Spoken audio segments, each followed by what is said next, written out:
Good day minasang. So, pahinga muna tayo after natin mag-grocery. Good day. So, meron tayo ditong coffee, cafe latte. And itong cafe latte. And then meron din tayong maruyaka, banana, and miracle. Titikman natin ito minasang. Hindi pa ako nag-agahan eh. Sarap. Try nyo to pag nakapunta kayo ng Japan. Try nyo to. Sarap nito guys. Grabe. Alam mo yung nag-umapaw talaga yung lasa ng gatas. Pero may lasa siyang banana.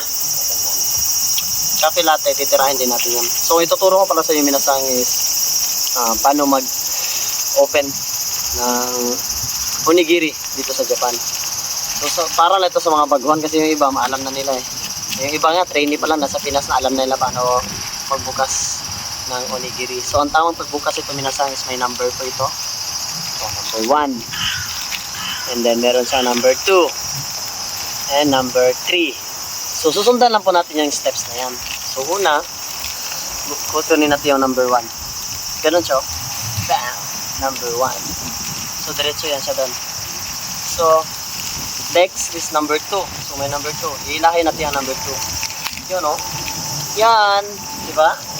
So ang number 3 minasang. So may number 3. Yan o. So ganito. Iilahin lang din natin siya. Yun o. So ganito lang kasimple bukas ng onigiri dito sa Japan. Kainin na natin. Sarap minasang.